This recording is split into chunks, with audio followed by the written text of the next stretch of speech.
Hello, hello! My name is Jess. I am Miss Doherty's favorite niece in New York City, though I think the radius is not confined to New York City. It'll be our little secret.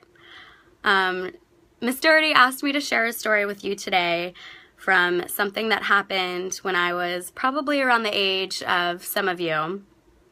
When I was in 6th grade, I was 11, and so I had come home from middle school, which was in Loveland, Colorado, and as sometimes things go with 6th grade gals, my mom and I started to get into a disagreement.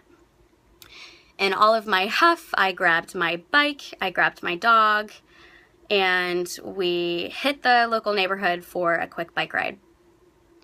During my bike ride, I began to hear screaming.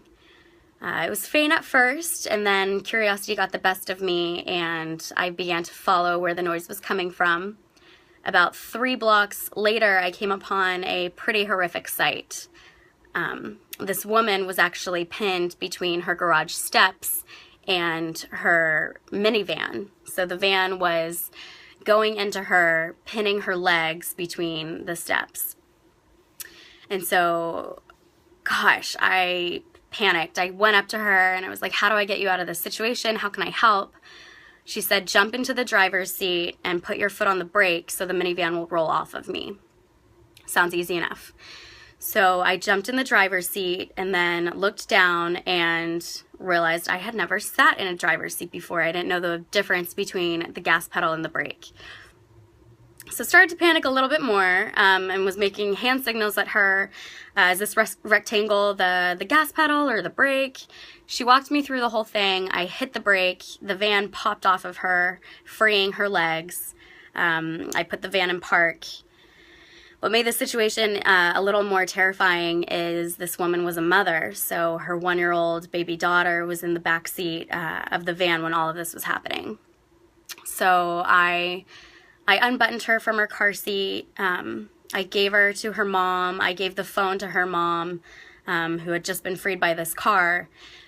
And she was in a lot of pain. I said, wait here, call your husband, call who you need to call. I'm going to go back and grab my mom. We're going to take you to the emergency room. So I ran back home, told my mom what had happened really quickly. We got over our fight even quicker. And we went up to my neighbor's house. We took her to the emergency room where she was in intensive surgery.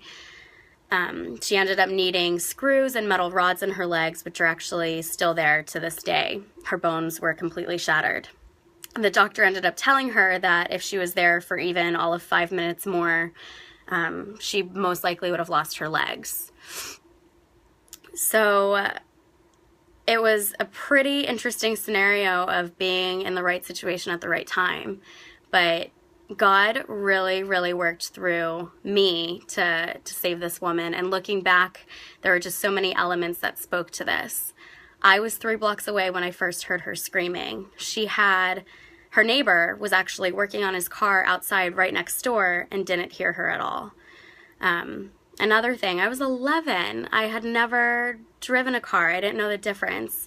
God used me to be there. I mean, I think his work isn't limited to an age or a specific person. You really just have to have your eyes and ears always open to hear when he's calling you. So that's kind of the moral of the story. I was named a hometown hero, but it was really God's hand working through me to save this woman.